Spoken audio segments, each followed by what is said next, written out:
ને વિનંતી કરીશ કે તે પોતાનું પ્રવચન રજૂ કરશે।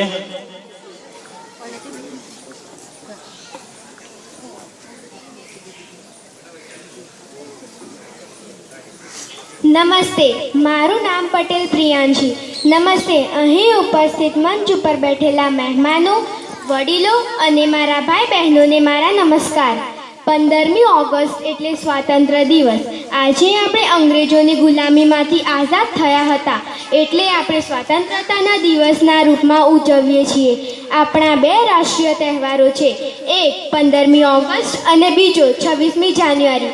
આજે આપણે 70મો સ્વાતંત્ર્ય દિવસ ઉજવી રહ્યા છીએ, ત્યારે હું એમ કહેવા માંગીશ કે શું ખરેખર આપણે બધી જ બાબતોમાં સ્વતંત્ર છીએ, આઝાદ છીએ?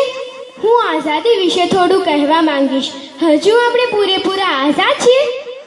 ના, હજુ આપણે ગુલામીમાં જ છીએ, પરાધીને જ છીએ। એક હિન્દી કવિતા છે, સદિયા હમને સહી ગુલામી દેकर असंख्य कुर्बानी, बड़ी मुश्किल से पाई आज़ादी पर क्या हम आज़ाद हैं?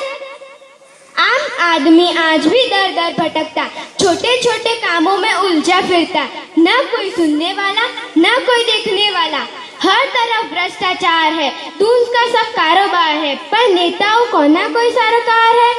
हम मौत पे राजनीति है, क्या हम आज़ाद है?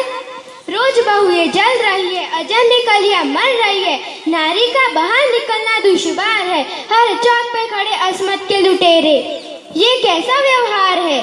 कहने को तो है नारी शक्ति, पर वो भी लाचार है, क्या हम आज़ाद है? हाथ में है डिग्रियां, लेकिन काम मिलना दुश्वार है, हर जगह दून सिफारिश से ही साहूकार है, घर का राजा बने भिखारी फिरते सड़कों पर लाचार है, क्या हम आज़ाद है? આપણને રાજનીતિક આઝાદી તો મળી ગઈ છે, પણ સામાજિક, સાંસ્કૃતિક અને માનસિક મોરચા ઉપર આઝાદી માટેનું કામ અઘરું પડ્યું છે। જે ઈમાનદારીથી આઝાદીનો સંઘર્ષ થયો હતો, એવી ઈમાનદારી આઝાદીને સમજાવવામાં બતાવાઈ નથી। સ્વતંત્રતા સંઘર્ષને મંથનમાંથી અમૃત કળશ મેળવીને તેનો ઉપયોગ નવજીવન માટે થવાનો હતો, પણ આપણે તો અમૃત કળશ પાસેથી જ વિષ્ણુ કામ લઈ રહ્યા છીએ।